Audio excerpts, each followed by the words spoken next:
sing to Kala Cafe Debbie, but short of longs, yes, it was you. Yelled everybody money from Big the blacksmith to Little McRae, who owned the Silver Dollar Cafe and baked the best biscuits west of the Rockies.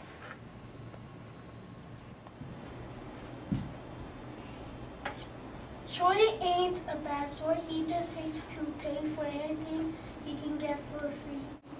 How am I going to keep this place going if folks will pay their bills? Shorty's the worst. He owes me $4.50. You got as much chance of collecting that money as seeing Custer ride back from Little Bighorn. That's what you think. I drove out to the Circle K this afternoon. Shorty won't pay for the yards. I'll lay him out flat in the bottom of a skillet.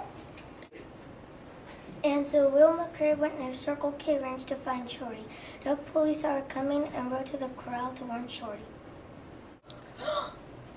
Widow McCray's coming. She's got a rolling pin in her hand and an off-mean looking face. You better come with that money, Shorty. Boys, you gotta help me. Why don't you just pay what you owe?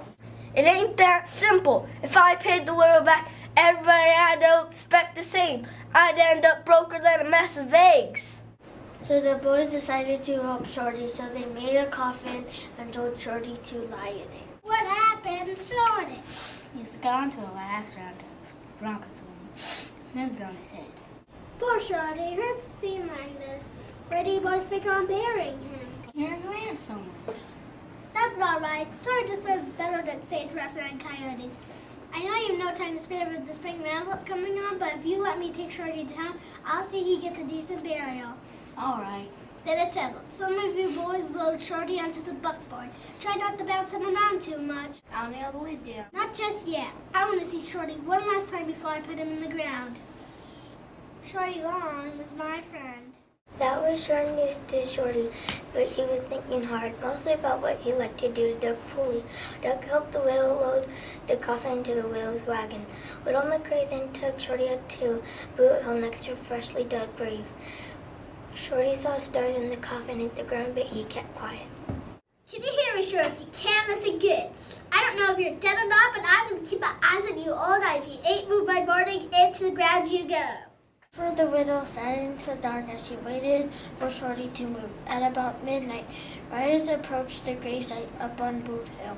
Widow McRae ducked behind a tombstone as Shorty lay perfectly still in his coffin, hoping he wouldn't be noticed.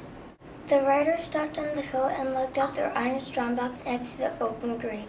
Anyone who noticed them at Big Nose George and two of his gang, Miley Dunlap and Organ Kid. They started bragging about the train they robbed, and how they would never be found up here on the hill. If these outlaws catch me spouting them, I won't have to worry about being a fake corpse anymore.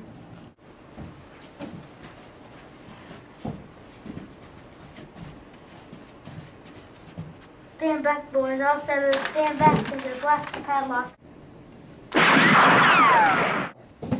Yahoo! Second wrench! Quit that clown. This ain't a circus. You pick up those greenbacks and put them back where you found them. George. George, nothing. We're gonna divvy up business like no grabbing. The kid and Smiley started picking up the money. One of the bills fell in Shorty's coffin.